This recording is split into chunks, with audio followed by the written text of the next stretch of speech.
মানে জানতে চাচ্ছেন উনি যে কেন ছাত্ররা মিডিয়াগুলো ছাত্রদের বেশি সামান্য ধাক্কাধাক্কির ঘটনাকে অনেক বড় করে দেখাচ্ছে।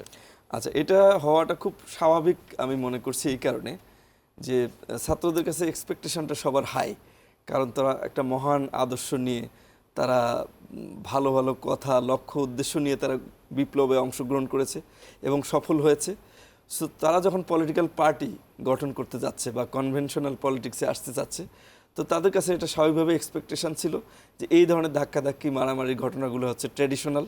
সুতরাং এই ট্র্যাডিশনাল এই কাজকর্মগুলো মানুষের কাছে খুব নেগেটিভলি উপস্থাপিত হয়।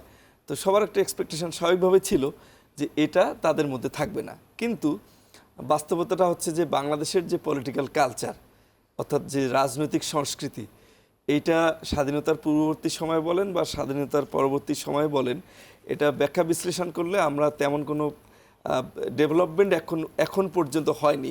সামনে যদি হয় আর কি, হওয়ার কিছু লক্ষণ এখনও বোঝা যাচ্ছে।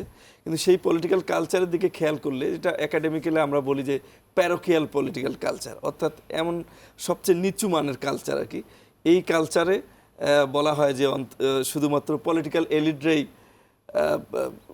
এবং কিছু মিডল ক্লাস রাজনীতি নিয়ে চিন্তা করে, সাধারণ মানুষের এখানে পার্টিসিপেশন চিন্তা ভাবনা তেমন একটা নাই।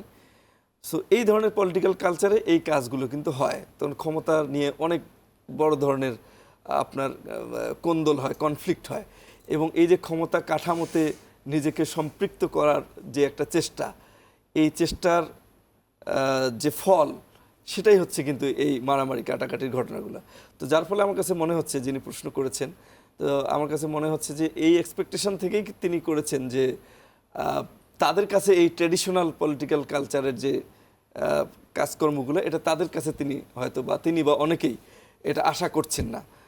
যার ফলেই মানুষের মধ্যে এই ধরনের পারসেপশন এখন ডেভেলপ হবে যে তাদের মাঝে এটা কেন।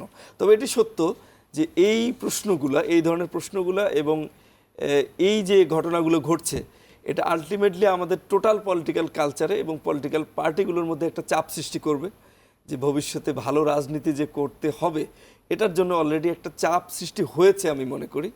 এবং প্র্যাকটিক্যাল ইমপ্লিকেশন এটা দেখা যাচ্ছে যে সাম্প্রতিককালে আমার মনে হয় না কোনো ছাত্র সংগঠন আর কোনো অস্ত্র নিয়ে খুব সহজে কোনো ক্যাম্পাসে দাঁড়াবে আর কি। জি।